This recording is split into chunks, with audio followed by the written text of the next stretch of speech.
Hello everyone, welcome back to my channel. তো আজকের ভিডিওতে কিন্তু আমি তোমাদের যত কনফিউশন রয়েছে ফর্ম ফিল আপ সংক্রান্ত সব কনফিউশনের কিন্তু আনসার দেব। স্পেশালি তোমাদের স্টেপ 3 আর স্টেপ 4টাকে স্টেপ 4-এ কিন্তু তোমরা অনেক গন্ডগোল করছো, অনেক কনফিউশন রয়েছে তোমাদের। তো তোমরা চেয়েছিলে যে স্টেপ 3 আর স্টেপ 4 রিলেটেড একটা তোমাদের যেন ভিডিও দিই, যাতে তোমরা ভালো করে বুঝতে পারো স্টেপ 3 আর স্টেপ 4টা কিভাবে করবে। এর আগের ভিডিওতে কিন্তু আমি ফর্ম ফিল আপের সমস্ত ডিটেলসটা, মানে স্টেপ 1 থেকে স্টেপ 4 অবধি কিভাবে করবে সমস্ত কিছু দিয়ে দিয়েছি। তাও কিন্তু তোমাদের কোয়ারিজ রয়েছে যে এই স্টেপ 3 আর স্টেপ 4টাতে কিন্তু তোমাদের অনেক সমস্যা হচ্ছে। স্পেশালি কি কি আপলোড করবে, কি কি ডকুমেন্টস আপলোড করতে হবে, মার্কশিটের সাথে সার্টিফিকেট দিতে হবে কিনা, রেজিস্ট্রেশন সার্টিফিকেটের সাথে কি কি আপলোড করব, আর এইচএস এর মার্কশিটে টোটাল মার্কস কত হবে, তারপরে তোমাদের কোয়ারিজ রয়েছে যে জিএনএম এর টোটাল মার্কস কত হবে। তো এই সব সংক্রান্ত কিন্তু তোমাদের অনেক কোয়ারিজ রয়েছে, আর তোমরা এই জায়গাটাতেই কিন্তু আটকে যাচ্ছ, বুঝতে পারছো না। তো আমাকে কিন্তু তোমরা অনেকেও কমেন্ট করে বলছিলে যে স্টেপ 3 আর স্টেপ 4টা একটু দেখিয়ে দিতে। তো আজকের ভিডিওতে কিন্তু আমি তোমাদের স্টেপ 3 আর স্টেপ 4 দেখাবো, কিন্তু তার আগে আমি তোমাদের সম্পূর্ণ জিনিসটা ক্লিয়ার করে দিতে চাই যে ফর্ম ফিল আপের জন্য কি কি ডকুমেন্টস তোমাদের লাগবে, ঠিক আছে, আর কোন ফিল্ডে কি কি ডকুমেন্টস তোমরা আপলোড করবে, স্পেশালি স্টেপ 3 আর স্টেপ 4-এ, ঠিক আছে। তো ফার্স্ট অফ অল তোমরা একটা পিডিএফ আগে বানানো শুরু করো, যেখানে তোমাদের কি কি ডকুমেন্টস লাগবে সেগুলো আগে তোমরা রেডি করে নাও। এরপর তোমরা আসো ফর্ম ফিল আপ করতে, যাতে তোমাদের কোনো রকম কোনো সমস্যা না হয়। তো ফার্স্টেই কি কি লাগবে, তো ফার্স্ট যে ডকুমেন্টস তোমাকে আপলোড করতে হবে, তো ফার্স্ট অফ অল যেটা আমি বলবো যে ফর্ম ফিল আপ করতে যে ফার্স্ট তোমার ডকুমেন্টস লাগবে সেটা হচ্ছে কি যে ফটো পাসপোর্ট সাইজ একটা ফটো স্ক্যান করে তোমাকে রাখতে হবে, যেটা জেপিজি বা পিএনজি ফরম্যাটে কিন্তু থাকতে হবে। পিডিএফ ফরম্যাটে হলে কিন্তু আপলোড নেবে না, ঠিক আছে। আর 2 MB কম হতে হবে। জেপিজি বা পিএনজি ফরম্যাটে তোমরা একটা ফটো বানিয়ে রাখো, 1 নাম্বার। 2 নাম্বার যেটা লাগছে সেটা হচ্ছে তোমাদের সিগনেচার। তো একটা হোয়াইট পেপারে তোমরা সিগনেচার করবে, সিগনেচার করে সিগনেচারটাও জেপিজি বা পিএনজি ফরম্যাটে রাখবে। 2 MB থেকে কিন্তু কম হতে হবে, ঠিক আছে।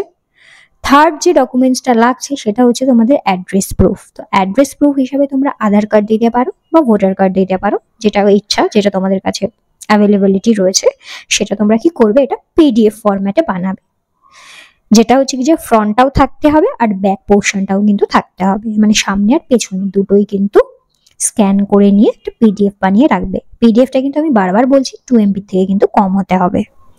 নেক্সট যে ডকুমেন্টস লাগবে সেটা হচ্ছে তোমাদের স্টেপ 3-তে যে ডকুমেন্টস লাগবে সেটা হচ্ছে তোমাদের কাস্ট সার্টিফিকেট। যারা আনরিজার্ভ তাদের ক্ষেত্রে তো কোনো কাস্ট সার্টিফিকেট লাগছে না, কিন্তু যাদের রিজার্ভেশন ক্যাটাগরির মধ্যে পড়ো, SC ST OBC WS যারা পড়ো, সেক্ষেত্রে কিন্তু তোমাদের কাস্ট সার্টিফিকেট আপলোড করতে হবে। তো তোমরা যেই কাস্টেরই বিলং করো না কেন, সেই কাস্টের যে সার্টিফিকেট রয়েছে সেই সার্টিফিকেটটারও একটা পিডিএফ বানিয়ে রাখবে, ঠিক আছে। লাস্ট আর সব থেকে গুরুত্বপূর্ণ যে স্টেপটা রয়েছে সেটা হচ্ছে স্টেপ 4, যেখানে কিন্তু তোমরা প্রায় গন্ডগোল করছো। তো সেখানে কিন্তু 3টে ফিল্ড রয়েছে। ফার্স্ট রয়েছে এইচএস এর মার্কশিট, সেকেন্ড রয়েছে জিএনএম এর মার্কশিট, অ্যান্ড থার্ড রয়েছে জিএনএম এর রেজিস্ট্রেশনের ফিল্ড।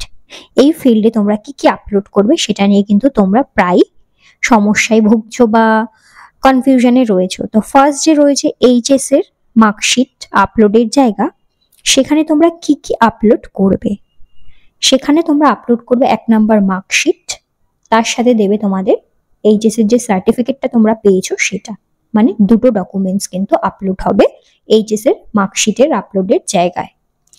এরপর ধরো কেউ ফেল হয়েছো বা সাপ্লি হয়েছো, সেক্ষেত্রে কিন্তু তোমাদের ওখানে 3টে জিনিস আপলোড হবে। কি কি হবে, ফেলের মার্কশিট একটা, দেন পাসের মার্কশিট একটা, দেন হচ্ছে কি যে কি তোমাদের পাসের যে সার্টিফিকেট দিয়েছে এইচএস এর সার্টিফিকেট সেটা, মানে 3টে জিনিস আপলোড হচ্ছে। এটা কিন্তু আমি কোন জায়গাটা বলছি, এইচএস এর সেকশনটা, এইচএস এর যে মার্কশিট আপলোডের যে সেকশনটা রয়েছে সেখানে মার্কশিটের সাথে যাবে সার্টিফিকেট, ঠিক আছে। দেখো এখানে দেখো হায়ার সেকেন্ডারি যে ডকুমেন্টস গুলো তোমাকে আপলোড করতে হবে, এখানে ওয়েবসাইট থেকে যে পিডিএফটা দিয়েছে সেই পিডিএফটাই আমি হাইলাইট করে তোমাদের একটু দেখাচ্ছি যাতে তোমাদের সুবিধা হয়। তো এইচএস এর মার্কশিটের জায়গায় দেখো বলেছে candidate are requested to upload marksheet including supplementary marksheet. তো যারা পাস করে গেছো একবারে তারা শুধু মার্কশিটটা দেবে, যারা সাপ্লি খেয়েছো বা একবারে পাস করতে পারোনি সেক্ষেত্রে সাপ্লিমেন্টারি মার্কশিটও দেবে।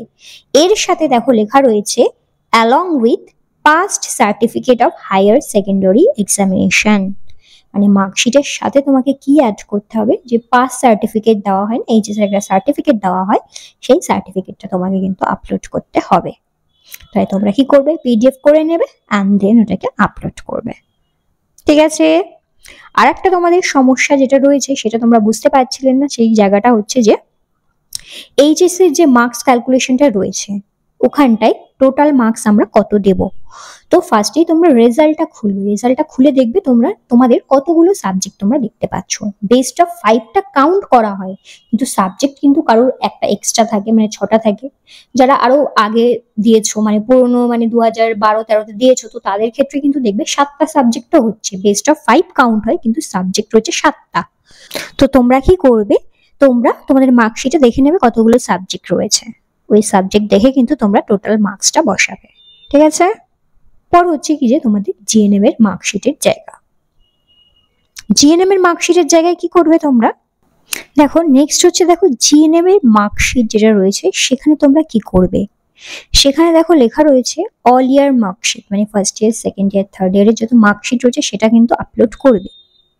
প্লাস ওর সাথে আপলোড করবে কি, দেখো অ্যালং উইথ পাস্ট সার্টিফিকেট, মানে ডিপ্লোমা পাস করার পর যে সার্টিফিকেট দেওয়া রয়েছে সেই সার্টিফিকেটটা কিন্তু আপলোড করতে হবে জিএনএম এর মার্কশিট আপলোডের জায়গায়। ঠিক আছে। এরপর হচ্ছে যে সাপ্লি পেয়েছো, ধরো একবারে পাস করতে পারোনি, জিএনএম এর কথা বলছি, ধরো কেউ সাপ্লি পেয়েছো, সেক্ষেত্রে কিন্তু তোমার আরো একটা এক্সট্রা মার্কশিট হবে, তো সেটাও তোমরা আপলোড করবে প্লাস পাস সার্টিফিকেট। ঠিক আছে। আর এখানটায় তোমাদের কাউন্ট করতে একটু অসুবিধা হচ্ছে, আর হ্যাঁ এই সমস্ত জিনিসটা কিন্তু একটাই পিডিএফ হবে, 4টে সার্টিফিকেট বলে তোমাদের 4টে পিডিএফ কিন্তু হবে না, একটা পিডিএফ এর মধ্যেই হবে। আর এখানে আরেকটা জিনিস দিয়েছে, দেখো যে তোমরা খালি গন্ডগোল করছো যে টোটাল মার্কস জিএনএম এ কত হবে। তো জিএনএম এর টোটাল মার্কস হবে ফার্স্ট ইয়ারে 500, সেকেন্ড ইয়ারে 700 আর থার্ড ইয়ারে 400। তাহলে হচ্ছে টোটাল 1600 মার্কসের কিন্তু এক্সাম জিএনএম এর। ঠিক আছে। তো ফুল মার্কসের জায়গায় তোমরা কত বসাবে, 1600। এরপর হচ্ছে তোমাদের অনেক কোয়ারিজ আসছে যে তোমাদের একটা লোকাল ল্যাঙ্গুয়েজ ছিল, ইংলিশ ছিল, তারপর কম্পিউটার সায়েন্স ছিল, ওই মার্কসগুলো কি অ্যাড করবে, ওই মার্কসগুলো কিন্তু এর সাথে কাউন্ট হবে না। ঠিক আছে। শুধুমাত্র জিএনএম এর যে সাবজেক্টগুলো রয়েছে সেই সাবজেক্টের মার্কসই কিন্তু এখানে কাউন্ট হবে, ইনক্লুডিং ইন্টার্নশিপের মার্কসও কিন্তু কাউন্ট হবে না। ঠিক আছে। তোমাদের নেক্সট যে ফিল্ডটা রয়েছে সেটা কিন্তু রেজিস্ট্রেশন সার্টিফিকেটের। সেক্ষেত্রে তোমরা কি করবে, ওখানে কিন্তু রয়েছে দেখো মার্কস অবটেইন আর টোটাল মার্কস, সেখানে কিন্তু দু জায়গাতেই কি করতে হবে, তোমাদের 100 করে বসাতে হবে। এরপর তোমাদের কি করতে হবে, রেজিস্ট্রেশন সার্টিফিকেটটা আপলোড করতে হবে পিডিএফ ফরম্যাটে। রেজিস্ট্রেশন সার্টিফিকেটের সাথে তোমরা কি কি আপলোড করবে, এখানে কিন্তু স্পেসিফিক্যালি বলে দেওয়া হয়নি যে রেজিস্ট্রেশন সার্টিফিকেটের সাথে কি কি আপলোড করতে হবে। আগেরটাই যেরকম বলে দিয়েছে যে মার্কশিটের সাথে পাস সার্টিফিকেট আপলোড করতে হবে, কিন্তু এখানে কিন্তু রেজিস্ট্রেশনের জায়গায় কিছু বলে দেওয়া হয়নি, শুধু বলেছে রেজিস্ট্রেশন সার্টিফিকেটটা আপলোড করতে। এরপর কিন্তু তোমরা পুরো কনফিউজ হয়ে রয়েছো যে রেজিস্ট্রেশন সার্টিফিকেটের সাথে কি আমরা মার্কশিট দেবো বা রেজিস্ট্রেশন সার্টিফিকেটের সাথে ডিপ্লোমা সার্টিফিকেট দেবো। তো আমি তোমাদের কনফিউশন যাতে কনফিউজ না হও এর জন্য আমি বলবো রেজিস্ট্রেশন সার্টিফিকেটের সাথে তোমরা 3টে ইয়ারের মার্কশিট প্লাস তোমরা ডিপ্লোমা সার্টিফিকেট 3টে জিনিসই দিয়ে তোমরা সেখানে আপলোড করে দাও পিডিএফ ফরম্যাটে, যেটা 2 MB যাতে কম হয়। ঠিক আছে, আমার কথাটা বুঝতে পেরেছো? রেজিস্ট্রেশন সার্টিফিকেটের সাথে মার্কশিট প্লাস ডিপ্লোমা 3টে জিনিসই একসাথে একটা পিডিএফ করে এই থার্ড যে পোর্শনটা রয়েছে, থার্ড জায়গাটা, সেখানে তোমরা আপলোড করে দাও।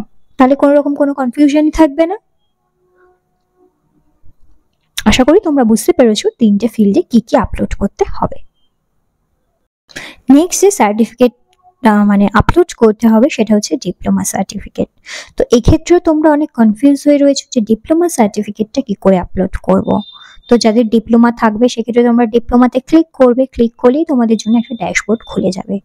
ওই ড্যাশবোর্ডের মধ্যে তোমাদের কোন বিষয়ের উপর ডিপ্লোমা রয়েছে সেটা দেবে, অর্গানাইজেশনের নাম দেবে, অ্যান্ড দেন তোমাদেরও কিন্তু এখানে থাকবে টোটাল মার্কস আর মার্কস অবটেন। তো এক্ষেত্রে দেখো তোমাদেরও কিন্তু 100 লিখতে বলা হচ্ছে। ইনপুট করতে হবে 100 অ্যান্ড মার্কস অবটেন যে কলাম থাকবে সেখানেও কিন্তু তোমাদের 100 লিখতে হবে। আর এখানে দেখো আরেকটা জিনিস কিন্তু বলা হয়েছে তোমাদের আপলোড করার জন্য, সেটা হচ্ছে দেখো কনভার্সন শিট। তো তোমরা যারা যারা ডিপ্লোমা কমপ্লিট করেছো, যারা রেজিস্ট্রেশন মানে সার্টিফিকেটটা পেয়ে গেছো, তো তোমাদের কিন্তু একটা কনভার্সন শিটও কিন্তু আপলোড করতে বলা হচ্ছে। তো কনভার্সন শিট যদি তোমাদের ইনস্টিটিউট থেকে প্রোভাইড করে দেয়, তাহলে সেই কনভার্সন শিটটাও কিন্তু তোমাকে পিডিএফ করে তোমাদের ডিপ্লোমা সার্টিফিকেটের সাথে কিন্তু আপলোড করতে হবে। আশা করি আমি তোমাদের বোঝাতে পারলাম। এর পরের ফিল্ডটা হচ্ছে দেখো এক্সপিরিয়েন্স ক্যাটাগরি। তুমি কোন ফিল্ডে এক্সপিরিয়েন্স করেছো, অর্গানাইজেশনের নাম দেবে, ধরো XYZ হসপিটাল, কত পিরিয়ডের জন্য, 1 ইয়ার হলে 1 ইয়ার, 6 মান্থ হলে 6 মান্থ দেবে। এরপর দেখো আপলোড সার্টিফিকেট, এরপর কি করবে, সার্টিফিকেটটা তোমরা আপলোড করে দেবে। দেখো এখানে আরেকটা জিনিস বলেছে যে যদি এক্সপিরিয়েন্স থাকে তাহলে ইয়েস করবে, যদি না থাকে তাহলে তো নই করে দেবে। যদি ইয়েস করো সেক্ষেত্রে কিন্তু তোমাকে একটা ড্যাশবোর্ড খুলবে, আমি দেখিয়ে দিলাম ড্যাশবোর্ডটা, ওই ড্যাশবোর্ডে কিন্তু তোমাদের এক্সপিরিয়েন্স দিতে হবে। তোমাদের ধরো একের বেশি হসপিটাল, 2 বা 3টে হসপিটাল রয়েছে, সেক্ষেত্রে ওই অ্যাড্রো সেকশনটা আমি দেখালাম, ওই অ্যাড্রো সেকশনে ক্লিক করে করে প্রত্যেকটা হসপিটালের এক্সপিরিয়েন্স সার্টিফিকেট তোমাকে পিডিএফ হিসাবে আপলোড করতে হবে। এক্ষেত্রে পিডিএফটা কিন্তু সিঙ্গেল রানিং পিডিএফ হবে। আগে যেমন সমস্ত পিডিএফ গুলো একসাথে নিয়ে একটা পিডিএফ করছিলে, এক্ষেত্রে কিন্তু সিঙ্গেল পিডিএফ হবে। আশা করছি তোমরা সমস্ত জিনিসটা বুঝতে পেরেছো, কি কি ডকুমেন্ট লাগবে আর কি কিভাবে আপলোড করতে হবে। এরপর আমি খুব তাড়াতাড়ি একটা ভিডিও নিয়ে এসে তোমাদের করে দেখাবো যে কি করে ফিল্ডগুলোকে ফিল আপ করবে আর কিভাবে আপলোডটা করবে। তাহলে তোমরা বুঝতেই পারছো কোন কোন ডকুমেন্টসগুলো তোমাদের আপলোড করতে হচ্ছে। Photograph, signature, address proof, caste certificate, HS এর মার্কশিট প্লাস হচ্ছে এই যে তোমার পাস সার্টিফিকেট, জিএনএম এর সমস্ত রকম marksheet plus diploma certificate, registration certificate plus all year marksheet plus হচ্ছে ডিপ্লোমা সার্টিফিকেট, আর যদি ডিপ্লোমা করে থাকো সেই ডিপ্লোমা সার্টিফিকেট, যদি এক্সপিরিয়েন্স থেকে থাকে তাহলে এক্সপিরিয়েন্স সার্টিফিকেট। তো এই ডকুমেন্টসগুলো কিন্তু তোমাদের লাগছে। আর আশা করি তোমাদের এই ফর্ম ফিল আপের টাইমে ডকুমেন্টস আপলোড সংক্রান্ত যত কোয়ারিজ ছিল আমি ক্লিয়ার করতে পেরেছি। এরপরেও যদি কারোর কোয়ারিজ থাকে বা কোনো কোয়েশ্চেন থাকে বা কোনো একটা জায়গা তোমরা বুঝতে পারছো না, তো সেক্ষেত্রে কিন্তু তোমরা আমাকে কমেন্ট বক্সে কমেন্ট করতে পারো, আমি চেষ্টা করব তোমাদের কমেন্টের রিপ্লাই করে দেওয়ার। আজকের ভিডিওটা এতটাই রাখি, টিল দেন বাই।